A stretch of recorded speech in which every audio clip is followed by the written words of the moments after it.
Shalom saudara, kita ketemu lagi dalam satu topik pembicaraan kita pada hari ini.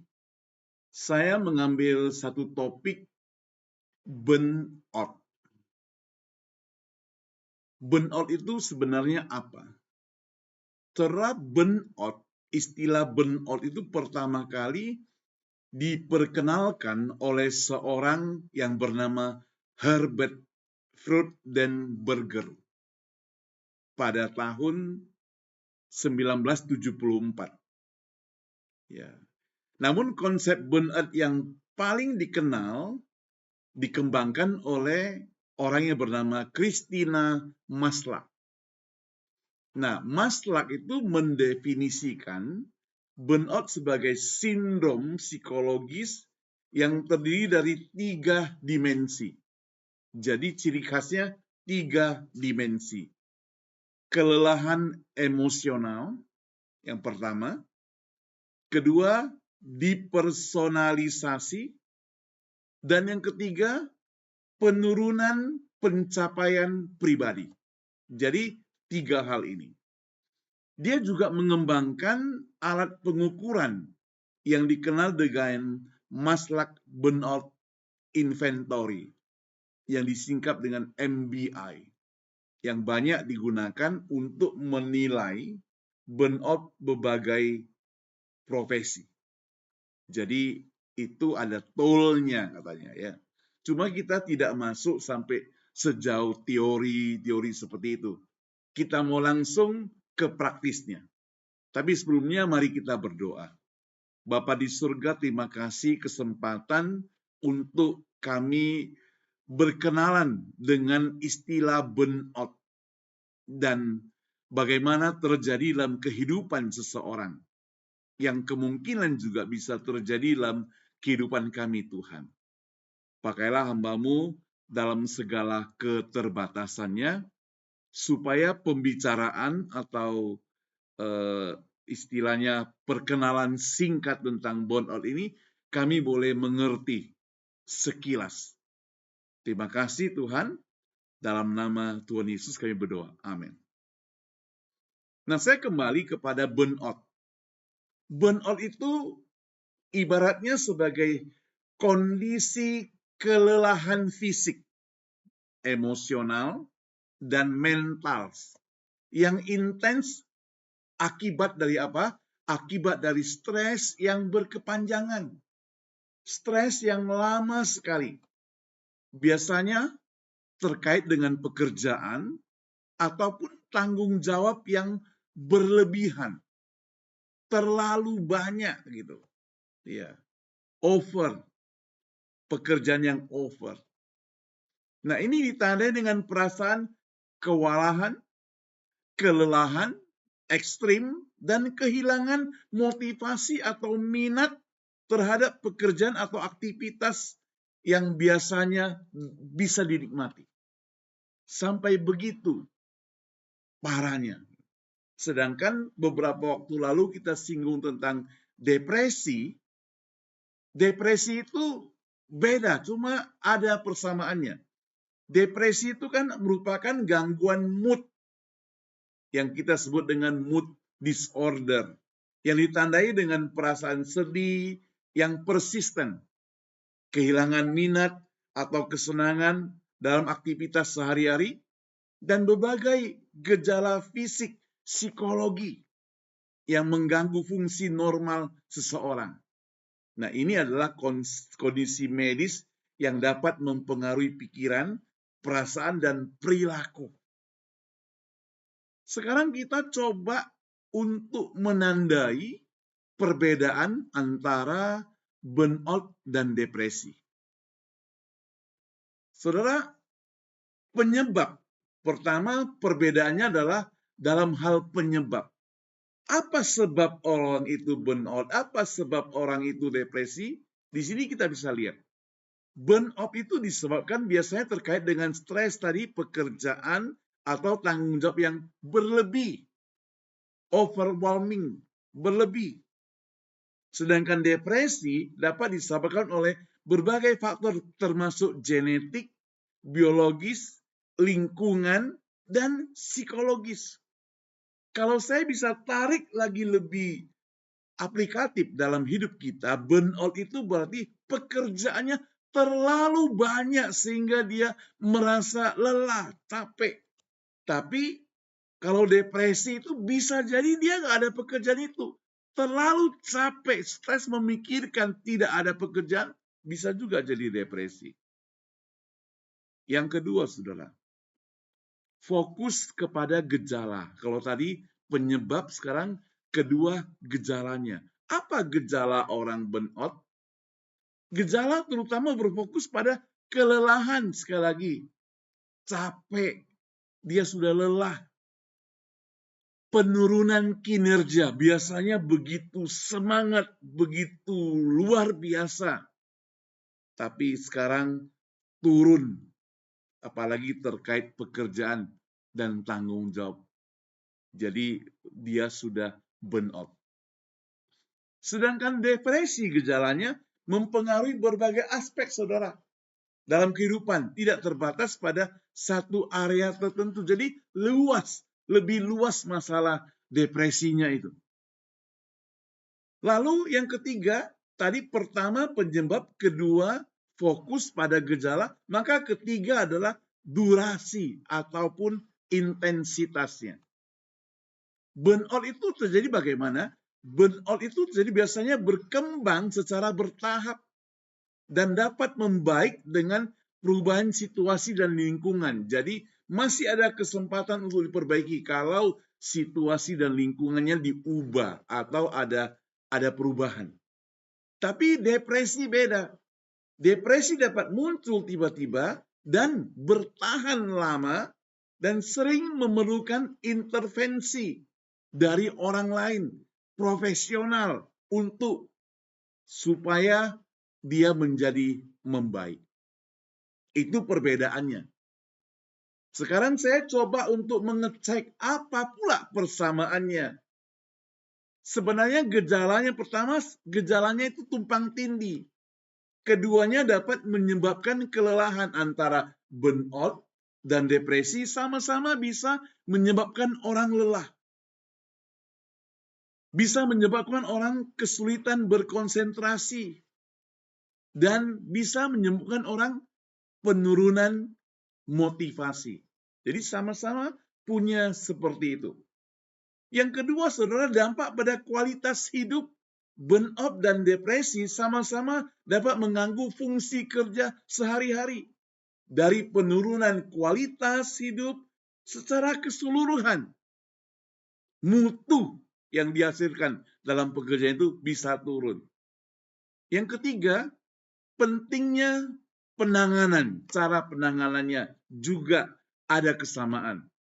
Kedua kondisi memerlukan perhatian secara serius, secara khusus, dan seringkali dibutuhkan gaya hidup atau bantuan orang yang ahli, profesional, psikolog, ataupun pendeta lah, hamba Tuhan, untuk menangani, memberi nasihat, memberi motivasi, membangkitkan dia kembali.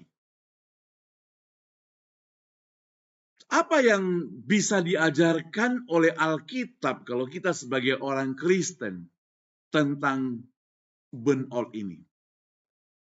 Alkitab memang tidak secara eksplisit menggunakan istilah burnout atau istilah depresi, karena istilah ini adalah konsep modern, tentu kita tahu. Namun Alkitab menggambarkan kondisinya yang mirip dengan burnout ataupun yang mirip dengan depresi, serta memberikan wawasan tentang cara, teknik untuk menghadapi. Mari kita lihat secara singkat beberapa contoh ya.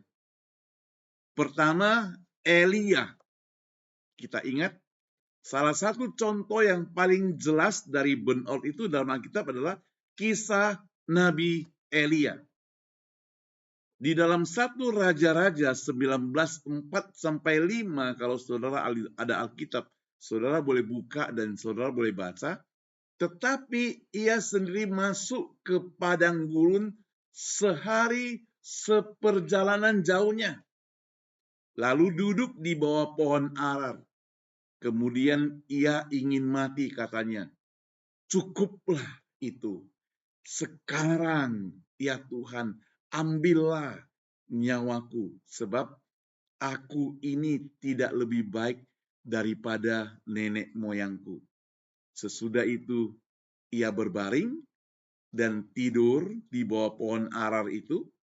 Elia mengalami kelelahan fisik emosional yang kita sebut dengan burnout. Konfrontasi semuanya dengan Nabi Baal itu, dia sudah merasa capek. Dia merasa, padahal dia menang, ia merasa putus asa dan ingin menjerah. Masih banyak cerita tentang Elia sebenarnya. Saudara bisa lebih dalam membaca kisah-kisah Alkitab. Yang kedua, Musa. Musa juga menunjukkan tanda-tanda burnout ketika ia memimpin bangsa Israel. Misalnya di dalam Bilangan 11 ayat 14-15 saya bacakan, di sini kata, aku seorang diri tidak dapat memikul tanggung jawab atas seluruh bangsa ini, sebab terlalu berat bagiku.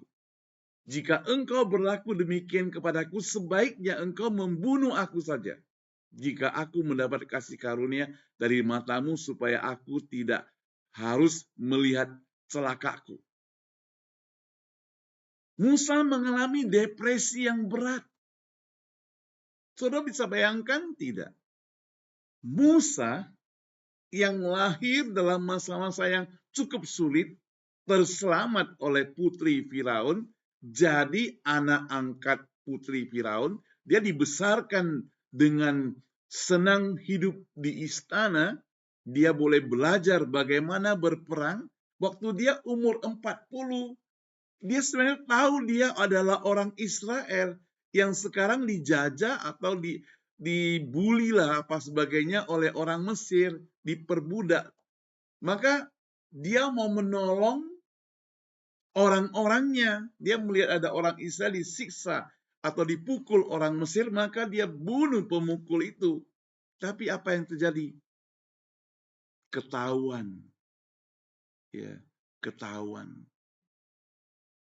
Waktu Musa pikir dia adalah bisa, sanggup, ternyata Tuhan memberikan pelajaran kepadanya. Kamu tidak ada apa-apanya. Waktu itulah dia merasa putus asa. Ada masa-masa dia putus asa. Belum lagi banyak gejolak yang dia hadapi. Termasuk pemberontakan orang-orang Israel yang tegar tengkuk dan sebagainya. Maka dia pikir mau menyerah, mau bunuh diri. Ada lagi saudara, kalau depresi lain lagi dalam Alkitab. Daud, misalnya banyak Mazmur Daud menggambarkan perasaan daripada Daud itu mirip dengan depresi. Misalnya Mazmur 42 ayat 5-6. Mengapa engkau tertekan, hai jiwaku, dan gelisah di dalam diriku? Berharaplah kepada Allah, sebab aku bersyukur lagi kepadanya. Bagusnya adalah bagi Daud, waktu dia tertekan, waktu dia merasa susah, tersiksa, dan sebagainya, dia masih bersandar kepada Allah. Itu bagusnya kalau kita punya Allah. Kalau kita percaya kepada Allah yang luar biasa itu. Maha pengasih, maha penyayang, dan juga menyelamatkan kita. Dalam Yeremia juga ada saudara. Yeremia sering disebut sebagai nabi yang menangis. Karena ekspresi kesedihannya. Dalam Yeremia 20:18 misalnya saudara. Mengapa aku harus keluar dari kandungan untuk mengalami kesusahan dan kesedihan? dan menghabiskan umurku dalam malu? Itu pertanyaan daripada Nabi Yeremia, saudara. Dia bertanya dalam hal ini. Mengapa? Ini merupakan ciri daripada depresi. Sekarang kan kita tanya, kenapa hari ini kita singgung depresi kembali? Apa hubungan burnout dengan depresi? Burnout dan depresi, saudara, memang memiliki hubungan yang erat. Burnout itu yang berkepanjangan, lama, intensitasnya lama, itu dapat menyebabkan orang depresi. Jadi awalnya dari burnout, kalau dipelihara, burnout kalau dipelihara, disayang-sayangi maksudnya gitu, maka dia akan menjadi depresi. Dalam kasus Elia, kita melihat bagaimana burnout-nya membawa ke kondisi yang mirip depresi, bukan?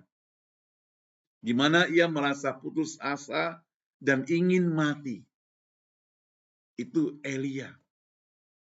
Pernah mengalami. Tokoh Alkitab yang besar pernah mengalaminya. Jadi, kita juga mempunyai kemungkinan bisa mengalami hal yang demikian. Sekarang kita sebagai orang percaya, dari uraian singkat tadi, mudah-mudahan Anda jelas. Lalu, apa yang dapat dilakukan oleh orang percaya yang punya Yesus sebagai juru selamat, tapi masih hidup di dunia ini, tentang mengatasi burnout dan depresi? Bagaimana caranya? Nah, saudara, Alkitab menggambarkan istirahat dan pemulihan. Dalam kasus Elia, saudara, Tuhan memberikan dia istirahat dan makanan. Cek di 1 Raja-Raja 19:5-8. Jadi istirahat penting. Break, cuti. Orang yang kerja pagi, siang, malam. Di Amerika saingannya berat. Cari uang tidak gampang. Kerja jam per jam. Tidak kerja satu hari, ada yang nggak dapat gaji satu hari juga. Libur berarti tidak dapat gaji. Minggu dikasih 1,5 atau 2 kali lipat. Jadi, orang-orang yang orientasinya kerja, maka dia berjuang. Dapat 8 jam sebenarnya itu merupakan peraturan pemerintah, ditambah pun mereka mau. Saudara, di Philadelphia saya pernah dengar orang kerja sampai 2 job.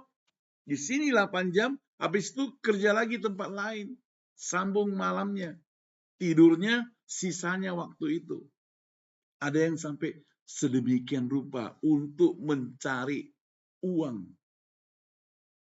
Pagi, siang, malam, gak hitung Sabtu, Minggu.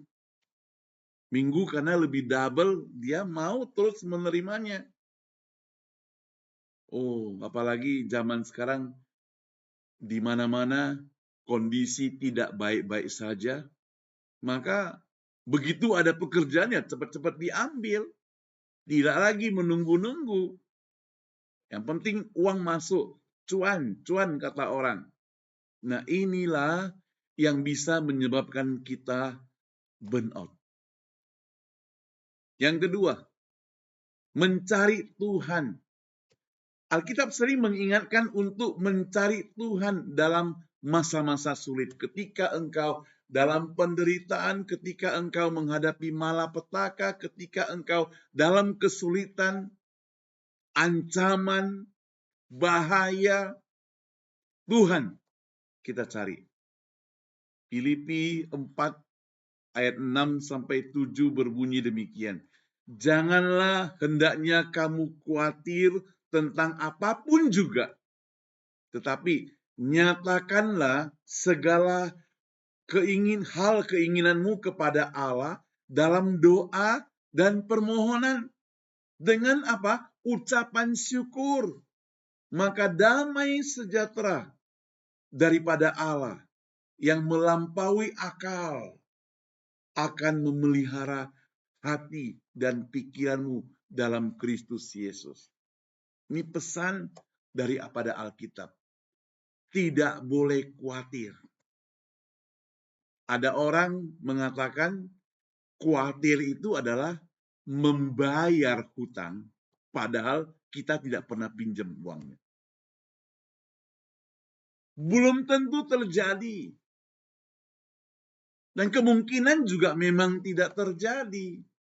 Tapi dikhawatirkan.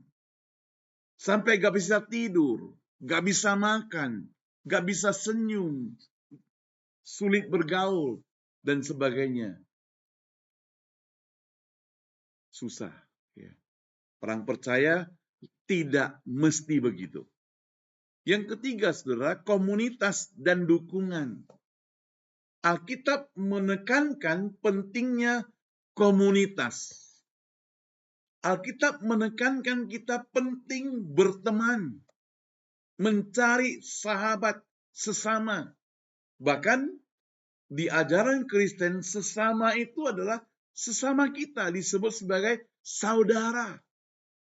Dalam Yesus kita bersaudara.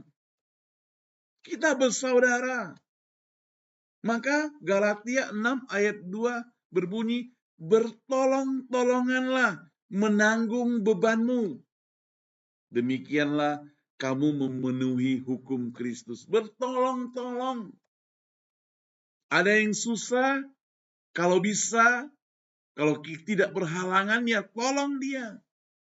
Tapi kalau orang berhalangan tidak bisa tolong kita, ya jangan marah. Karena kita juga perlu sebagai anak Tuhan memaklumi orang tersebut. Dia sibuk, dia ada pekerjaan lain, dan sebagainya. Demikianlah kamu memenuhi hukum Kristus. Kasihilah sesama manusia seperti dirimu sendiri. Kalau kamu merasa dicubit sakit, jangan cubit orang lain. Kalau kamu merasa dihina sakit, jangan menghina orang lain. Kalau mulutmu merasa ngomong orang itu, diomongin orang, merasa sakit hati, jangan ngomong orang lain. Ada banyak orang hari ini terlalu gampang ngomong orang lain, menghina dan sebagainya. Terlalu gampang. Meskipun dia sebagai orang percaya, orang Kristen. Ke gereja, puji Tuhan, haleluya, haleluya, puji Tuhan. Pulang perjalanan saja, baru keluar dari depan gereja, sudah omong orang lain. Sudah lupa dia dengan puji Tuhannya. Kan bahaya. Itu sebabnya, maka firman Tuhan mencatat di sini, bertolong-tolonglah.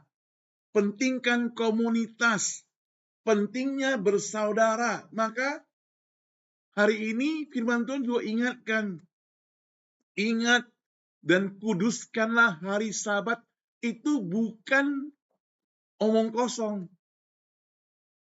Kalau ada istilah, itu bukan omon-omon, ya, kata Presiden Prabowo. Itu bukan omong kosong. Ingat dan kuduskanlah hari Sabat, berarti kita perlu datang ke gereja. Saudara, semenjak COVID, manusia kita dimanjakan dengan kebaktian online. Seakan-akan dibenarkan. Oke lah, COVID ada, virus bisa menular. Kita terima. Kita tidak terlalu kaku. Ya. Tapi sekarang sudah lewat semuanya. Tuhan beri kesempatan kita berkumpul. Ya, saya mau ingatkan kepada teman-teman yang kebaktiannya masih belum kembali ke gereja. cepat kembali sebelum Anda dipanggil Tuhan kembali kepada Dia. Waktunya masih ada. Kita perlu berkumpul, perlu komunitas. Kita tidak bisa hidup sendiri. Dan kita perlu punya tugas khusus. Kan firman Tuhan ingatkan pada kita. Bahwa apa? Sebagai orang percaya, ada amanat agung untuk setiap kita. Pergi, kabarkan Injil, beritakan kabar sukacita. Jangan egois. Biar orang lain juga percaya kepada Tuhan Yesus. Biar orang lain juga dapat keselamatan. Kita mau belajar seperti Yesus, masuk ke desa-desa berjalan. Satu-satu dia kelilingi, dia ceritakan tentang kabar kebaikan ini, kabar sukacita ini. Jadi kita tidak diminta untuk hidup sendiri. Bahkan hidup sendiri bisa menyebabkan burnout dan depresi. Nah, saudara, meskipun Alkitab tidak menggunakan istilah modern burnout ataupun depresi, karena Alkitab kan ditulis pada zaman-zaman dulu, namun jelas bahwa kondisi-kondisi ini diakui dan dibahas oleh kita untuk apa? Mengingatkan bahwa kita ini lemah. Kita butuh pertolongan. Kita butuh bantuan. Kita butuh komunitas. Dan kita butuh Tuhan terutama. Karena Tuhan menawarkan harapan. Tuhan menawarkan penghiburan. Tuhan menawarkan strategi praktis untuk menghadapi masa-masa sulit. Dia mendampingi kita, bahkan dia mengutus Roh Kudus bersama-sama dengan kita. Yang penting ada penyerahan total daripada hidup kita. Saudara, kiranya saudara mengerti apa itu burnout, apa itu depresi. Dan kalau kita sudah mengerti, kita berdoa pada Tuhan supaya kita jangan sampai mengalami seperti itu. Kalau ada saudara sanak famili kita mengalami, kita bukan menghina. Apabila katakan, pasti kena santet. Bukan. Ada masalah yang dia hadapi, yang kadang dia sulit ceritakan pada Anda. Kenapa? Karena Anda begitu diceritakan, Anda juga ceritakan pada orang lain, tidak bisa menyimpan rahasia. Jadi dia perlu berdoa pada Tuhan, dia perlu cerita pada orang lain. Sedangkan kalau dia nggak bisa cerita, dia pendam dalam hidupnya. Nggak bisa cerita pada orang lain. Akibat depresi itu bahaya. Banyak kesaksian bahwa orang-orang yang depresi akhirnya dia bisa bunuh diri. Kita tidak mau dengar hal-hal itu terjadi, bukan? Karena Tuhan mengasihi kita. Walaupun kita bukan orang-orang yang terkenal, bukan orang yang 100% baik, suci, tapi dia tetap mengasihi kita. Jadi mari bangkit. Yesus mengasihimu. Yesus memberi engkau kekuatan. Mari kita berdoa. Saudara yang saya kasih Tuhan, kalau saudara mendengar apa yang saya share, ini firman Tuhan mengingatkan kita. Bahwa jikalau kita sedang menghadapi masalah, ada persoalan yang rumit dalam hidup kita. Mungkin itu persoalan keluarga, hubungan suami dengan istri, suami yang tidak bisa mengerti, suami yang berselingkuh, istri yang tidak bisa mengerti, istri yang mungkin selalu ngomel dan sebagainya, anak-anak yang bertumbuh kemudian menjadi tidak hormat pada orang tua, belum lagi menghadapi menantu yang kurang ajar terhadap orang-orang tuanya. Atau engkau sebaliknya sebagai anak-anak atau menantu yang menghadapi orang-orang sekitar yang jahat, mertua yang jahat, dan sebagainya. Belum lagi di luar, menghadapi bos, menghadapi pimpinan yang selalu menekan, kerja banyak, gaji kecil, menekan terus, dan sebagainya, marah-marah terus setiap hari. Kita sulit cari pekerjaan lain, kita tidak punya banyak pengetahuan, kita tidak punya banyak channel dan sebagainya. Masih banyak hal, saudara, membuat kita stres, pusing, burnout, depresi. Tuhan membuka tangannya. Dia menyambut kita semua, saudara. Dia selalu mengatakan, marilah kepadaku, hai engkau yang letih lesu, engkau yang burnout, engkau yang depresi. Engkau yang berbeban berat. Dia bahkan katakan, aku akan memberikan kelegaan kepadamu. Ini janji Tuhan, janji Yesus. Kembalilah kepadanya, berserahlah kepadanya, mintalah pertolongannya. Saudaramu, kakakmu, adikmu, papamu, ibumu, nenek, mungkin tidak bisa mengerti kita. Orang-orang yang dekat dengan kita, gak ada satupun yang mengerti kita. Tapi Tuhan Yesus mengerti. Dia katakan,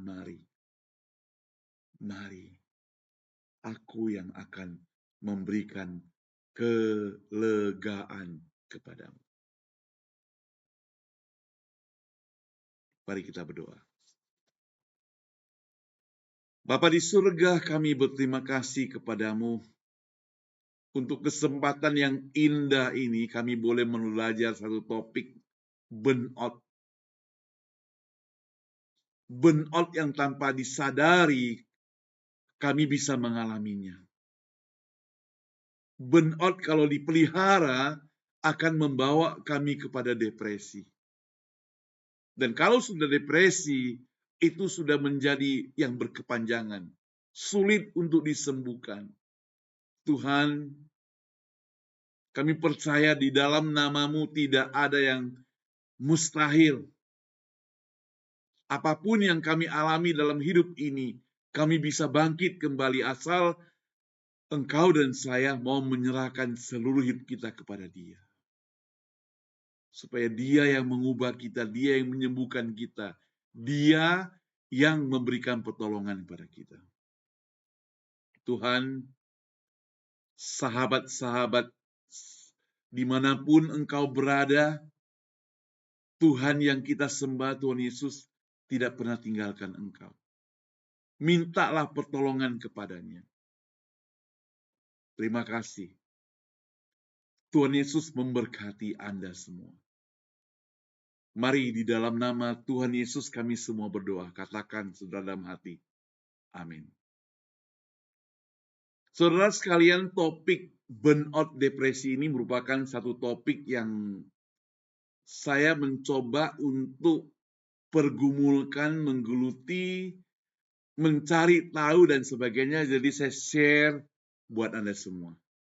Kalau perenungan hari ini memang menjadi berkat bagi Anda, saudara berikan komentar di dalam YouTube yang kita sharekan ini. Saudara juga boleh share topik ini ke teman-teman.